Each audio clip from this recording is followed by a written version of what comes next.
Mid cap ഡോക്ടറിൻ്റെ post market and pre മാർക്കറ്റിലേക്ക് എല്ലാവർക്കും സ്വാഗതം. ഓട്ടമാണ്. അപ്പോൾ നാളെ എനിക്ക് ഇവിടുന്ന് തിരിച്ചു പോകണം. അപ്പോൾ അതിൻ്റെയായിട്ട് കുറച്ച് തിരക്കുകളാണ്. പിന്നെ ഞാൻ കൂടുതൽ അപ്ഡേറ്റ് ഗ്രൂപ്പിൽ വരാഞ്ഞത്. പിന്നെ വേറൊരു കാര്യം എന്ന് വെച്ച് കഴിഞ്ഞാൽ, രാവിലെ ഞാൻ ക്ലിയർ ആയിട്ടൊരു വോയിസ് ഇട്ടായിരുന്നു അല്ലേ, ക്ലിയർ ആയിട്ടൊരു വോയിസ് ഇട്ടായിരുന്നു. ആ വോയിസ് കേട്ടവർക്കും കുറച്ച് എക്സ്പീരിയൻസ് ആയിട്ടുള്ളവർക്ക് നല്ലൊരു ഓപ്പർച്യൂണിറ്റി ആ ട്രേഡിന് ആ വോയിസ് കേട്ടവർക്ക് ഉണ്ടായിരുന്നു. പിന്നെ ബിഗിനേഴ്സിനും ഒരു ഓപ്പർച്യൂണിറ്റി ഉണ്ട്. ആ രണ്ട് ഓപ്പർച്യൂണിറ്റി ഞാൻ ജസ്റ്റ് ഒന്ന് എക്സ്പ്ലെയിൻ ചെയ്യാം.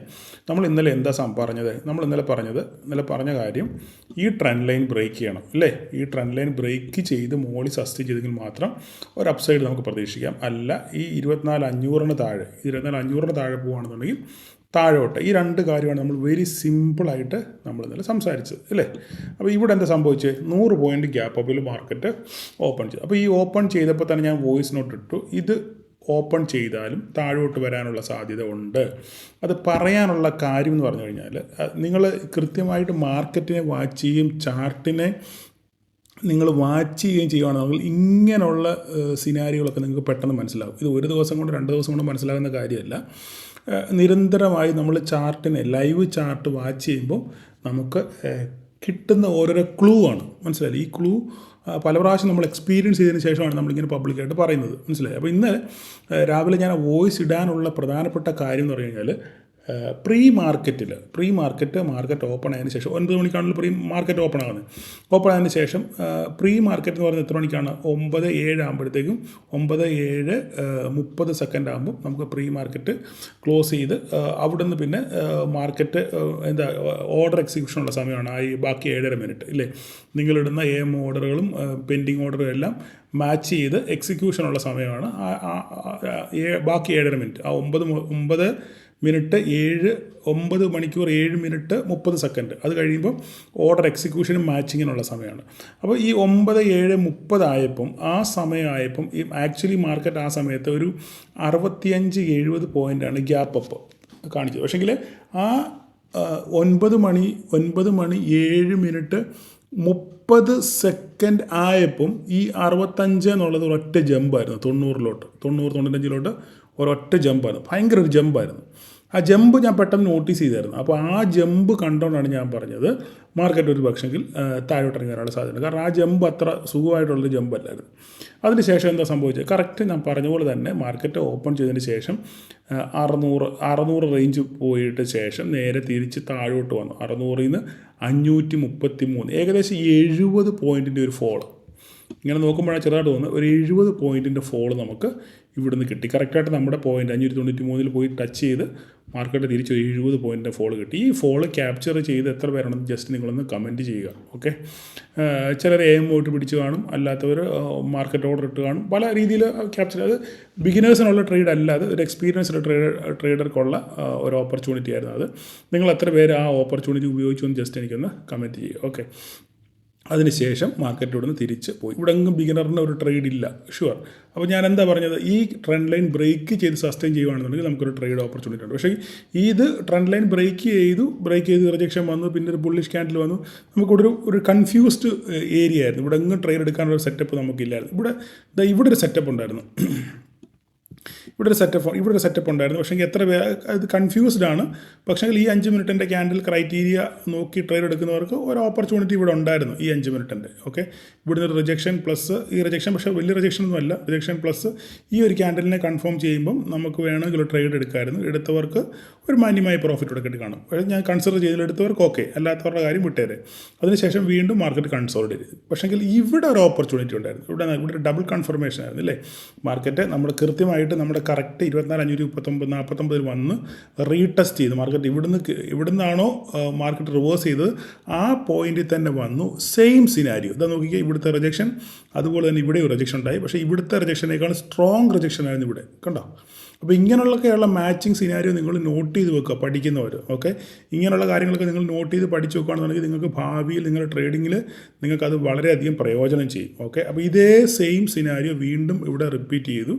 അതിനുശേഷം ഒരു റിജക്ഷൻ കണ്ടു. ആ റിജക്ഷൻ കണ്ടപ്പോൾ നമുക്ക് ചെറിയ സ്റ്റോപ്പ് ലോസ് ഇല്ലേ, ചെറിയ സ്റ്റോപ്പ് ലോസിൽ നമുക്കിവിടെ ഒരു ട്രേഡ് പ്ലാൻ ചെയ്യായിരുന്നു. നല്ല സുന്ദരമായിട്ടൊരു ഒരു ക്യാപ്ചർ നമുക്കിവിടെ കിട്ടി. എത്ര പേര് ക്യാപ്ചർ ചെയ്ത് നിങ്ങൾ ജസ്റ്റ് താഴെ ഒന്ന് കമൻറ്റ് ചെയ്യുക. അതിനുശേഷം മാർക്കറ്റ് കുറച്ച് മോൾഡ് പോയ ശേഷം പിന്നെ ഒരു കൺസോൾട്ടേഷൻ മോഡും ലാസ്റ്റ് മൊമെൻറ്റിൽ ഒരു എന്താ പറയുക ഒരു ചെറിയൊരു പ്രോഫിറ്റ് ബുക്കിങ്. എപ്പോഴും നമ്മുടെ 24,652 എന്നുള്ളൊരു മേജർ ലൈൻ ബ്രേക്ക് ചെയ്ത് മാർക്കറ്റ് മുകളിലോട്ട് പോയില്ല. ഇതിന് മുകളിലോട്ട് പോയെങ്കിൽ മാത്രമേ നമുക്കൊരു ഒരു ഷോർട്ട് കവറിങ് റാലി നടക്കും എന്ന് പറയാൻ പറ്റത്തുള്ളൂ. ഈ 24,652 എന്നുള്ളത് പ്രീവിയസ് ഒരു ഹൈ ആണ്.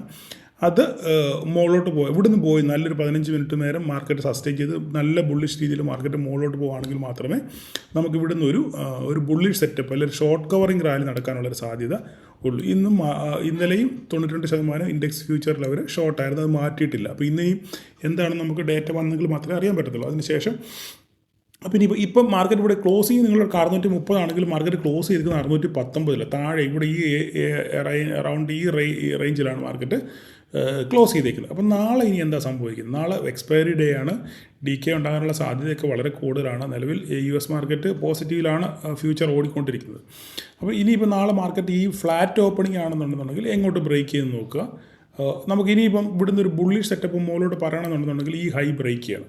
ഈ 24,652 എന്നുള്ള ഈ പോയിൻ്റ് ബ്രേക്ക് ചെയ്ത് ഒരു 15 മിനിറ്റ് നേരം സസ്റ്റെയിൻ ചെയ്തെങ്കിൽ മാത്രമേ നമുക്ക് ഇവിടുത്തെ ഒരു റാലി നമുക്ക് പ്രതീക്ഷിക്കാൻ പറ്റത്തുള്ളൂ. ഓക്കെ, അഥവാ ഗ്യാപ്പ് അപ്പിലൂടെ ഓപ്പൺ ചെയ്യുകയാണെങ്കിൽ ഈ ഗ്യാപ്പ് അപ്പ് സസ്റ്റെയിൻ ചെയ്യണം.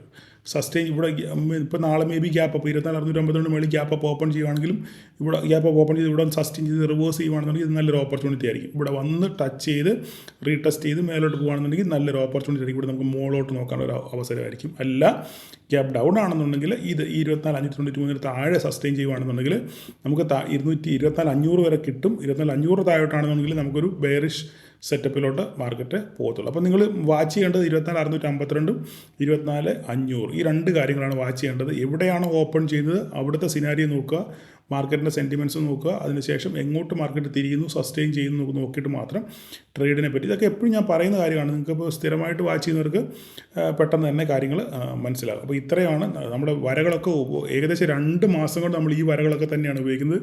വരകൾക്കൊന്നും ഒരു മാറ്റം, അത് വരകളൊക്കെ നിങ്ങൾക്ക് കാണാപ്പാടമായിരിക്കും അല്ലേ. ഇനി എല്ലാം മുകളിലോട്ട് വര വേണമെന്നുള്ളൊരു വരയുടെ കിടപ്പുണ്ട്. 24,770 850 920 ഒക്കെ നമ്മൾ വരച്ചിട്ടുണ്ട് ഇവിടെ അല്ലേ. അത് വേണ്ടവർക്കാണിത്. അഥവാ ഇതൊക്കെ കാണണമെന്നുണ്ടെങ്കിൽ ഒരാൾ എന്നോട് ചോദിച്ചു, സാർ ഇതിന് മുകളിലോട്ടുള്ള വരകൾ എന്ത് ചെയ്യുന്നത്? നമ്മൾ പ്രീവിയസ് വീക്കിലി അനലിസ്റ്റ് പോയി നോക്കുകയാണെന്നുണ്ടെങ്കിൽ നിങ്ങൾക്ക് 1-2 ആഴ്ചത്തെ മുന്നോട്ടുള്ള വീക്കിലി അനലിസ്റ്റ് വരെ ചെക്ക് ചെയ്യുകയാണെന്നുണ്ടെങ്കിൽ നിങ്ങൾക്ക് ഈ ലെവലുകളൊക്കെ കറക്റ്റായിട്ട് ഞാൻ പറഞ്ഞിട്ടുണ്ട്. സമയത്തിൻ്റെ പ്രശ്നം കൊണ്ടാണ് ഞാൻ പിന്നെ അതങ്ങോട്ട് കൂടുതൽ പോകാത്തത്. ഓക്കെ, അപ്പോൾ നമുക്ക് ബാങ്ക് നിഫ്റ്റി നോക്കാം. ബാങ്ക് നിഫ്റ്റി ഇന്നൊരു വീക്ക്നെസ് ആയിരുന്നു. നമ്മൾ നിഫ്റ്റി ഇത്രയും പെർഫോം ചെയ്തിട്ടും ബാങ്ക് നിഫ്റ്റിയിൽ ഒരു വീക്ക്നെസ് ആണ് നമ്മൾ കണ്ടത്. അപ്പോൾ ബാങ്ക് നിഫ്റ്റിയിൽ ഈ പറഞ്ഞ പോലെ നമ്മുടെ റേഞ്ച് ബൗണ്ടില്ല, ഒരു റേഞ്ച് ബൗണ്ട് മാർക്കറ്റ് ആയിരുന്നു അല്ലേ. കണ്ടോ, ഒരു റേഞ്ച് ബൗണ്ട് മാർക്കറ്റായിരുന്നു. എങ്ങോട്ട് ബ്രേക്ക് ചെയ്ത് നോക്കുക. ഇന്ന് വലിയ രീതിയിൽ HDFCയോ ICICI ഒക്കെ ഫ്ലാറ്റായിട്ടാണ് ഓപ്പൺ ചെയ്ത് ഇല്ലേ. അപ്പോൾ നോക്കി HDFC 10 പോയിൻറ്റും ICICI ഫ്ലാറ്റായിട്ടുമാണ് ഓപ്പ് ചെയ്ത്. കോട്ടക് ബാങ്ക് 1 പെർഫോം ചെയ്തു, ആക്സിസ് ബാങ്ക് നെഗറ്റീവിലാണ് പോയത്.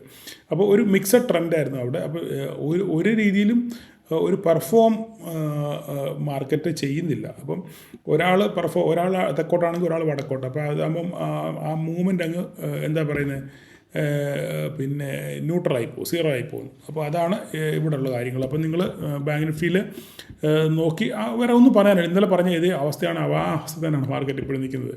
പിന്നെ നമ്മുടെ മിഡ് ക്യാപ്പ് നോക്കുകയാണെന്നുണ്ടെങ്കിൽ മിഡ് ക്യാപ്പ് ഇന്ന് നല്ലൊരു മൂവ് നടത്തി അല്ലേ. ഇതിനുശേഷം ഗ്യാപ്പ് അപ്പോളോട് നോക്കിയിട്ട് നേരെ മാർക്കറ്റ് ഒരു നല്ല മൂവ്മെൻറ്റ് നടത്തി. ലെവലുകളൊക്കെ കൂടെ മാർക്ക് ചെയ്തിട്ടുണ്ട്. നിങ്ങൾ ഇനി ലെവൽ നോക്കുന്നവരാണെന്നുണ്ടെങ്കിൽ ഇവിടെ ഒരു ലെവൽ വരയ്ക്കാനുണ്ട്. ഒരു ലെവലൂടെ നമുക്ക് കാണുന്നുണ്ട്. ജസ്റ്റ് ഒരു ടെമ്പററി ആയിട്ട് നമുക്ക് ഇത് മാർക്ക് ചെയ്തിട്ട് ഇതേ സാധനം. ഓക്കെ, ഇതിന് മുകളിലോട്ട് ബ്രേക്ക് ചെയ്യുകയാണെന്നുണ്ടെങ്കിൽ നമുക്ക് അടുത്ത ടാർഗറ്റ് 12,840 കിട്ടാം. താഴോട്ട് ബ്രേക്ക് ചെയ്യുകയാണെങ്കിൽ 12,660 ട്രേഡ് ചെയ്യുന്നത്. ഞാനിത് കൂടുതൽ അങ്ങനെ കോൺസെൻട്രേറ്റ് ചെയ്യുന്ന കാഴ്ചയിൽ ഹെവി ലോട്ട് ആയതുകൊണ്ട് 140 ക്വാണ്ടിറ്റി ആയതുകൊണ്ടാണ്. ട്രേഡ് ചെയ്യുന്നവർക്ക് ലോസ് ഉണ്ടായാലും നല്ല ലോസ് ഉണ്ടാകാൻ സാധ്യതയുണ്ട്. ലാഭം കിട്ടണം, അതുപോലെ ലാഭം ഉണ്ടാകും. പക്ഷേ ഇത് ഹൈ റിസ്കി ട്രേഡാണ് ഇപ്പോൾ മിഡ് ക്യാപ്പിനകത്ത്. അല്ലെങ്കിൽ ഇപ്പോൾ ലാസ്റ്റ് മന്ത്ലി കോൺട്രാക്റ്റൊക്കെ അവസാനിക്കുന്ന സമയത്ത് ചെയ്യുകയാണെന്നുണ്ടെങ്കിൽ കുറച്ചുകൂടെ നമുക്ക് ഒരു റീസണോടെ നമുക്ക് ചെയ്യാൻ പറ്റും. ഓക്കെ, അപ്പോൾ ഇത്രയൊക്കെയാണ്. നാളെ നമുക്ക് പോസ്റ്റ് മാർക്കറ്റ് കാണില്ല, കാരണം വെള്ളിയാഴ്ച നമുക്ക് അവധിയാണ്, ഇൻഡിപെൻഡൻസ് ഡേ ആണ്, നമുക്ക് അവധിയാണ്. നാളെ ഞാൻ ട്രാവൽ ചെയ്യുന്ന ദിവസമാണ്. അപ്പോൾ നാളെ ഇൻഡിപെൻഡൻസ് പിറ്റേ ദിവസം മാർക്കറ്റ് ഇല്ലാത്തതുകൊണ്ട് തന്നെ നാളെ പ്രീ മാർക്കറ്റ് ചെയ്യേണ്ട കാര്യമില്ല. അപ്പോൾ നമുക്ക് വീക്കിലി അനുസരിച്ച് വളരെ വിശദമായിട്ട് നമുക്ക് ട്രേഡ് ചെയ്യാം. അപ്പോൾ നാളെ വ്യാഴാഴ്ച വീക്കിലി എക്സ്പയറി ആയതുകൊണ്ട് മേ ബി ലാസ്റ്റ് മൊമെൻറ്റിൽ ഒരു പ്രോഫിറ്റ് ബുക്കിംഗ് ഒക്കെയുള്ള സാധ്യതയുണ്ട്. കാരണം 3 ദിവസം വീക്കെൻഡ് ആയതുകൊണ്ട് എന്ത് സംഭവിക്കാൻ അറിയത്തില്ലല്ലോ. അപ്പം പല സംഭവവാസങ്ങൾ മാർക്കറ്റ് നടക്കാനുള്ള സാധ്യത സാധ്യതയുണ്ട്. അതുകൊണ്ട് ആരും പൊസിഷൻസ് ഒന്നും ഹോൾഡ് ചെയ്യാനുള്ള സാധ്യതയൊക്കെ വളരെ കുറവായിരിക്കും. അതുകൊണ്ട് സൂക്ഷിച്ച് കണ്ട് ട്രേഡ് ചെയ്യുക. ടൈംലി മാനറിൽ നിങ്ങൾക്ക് പ്രോഫിറ്റ് കിട്ടുമ്പോൾ ബുക്ക് ചെയ്ത് മാറാൻ നിങ്ങൾ ശ്രമിക്കുക. അപ്പോൾ ഇത്രയൊക്കെ ഉള്ളൂ പറയാൻ. എല്ലാവർക്കും ഒരു പ്രോഫിറ്റബിൾ ഡേ ആശംസിക്കുന്നു. Thank you all.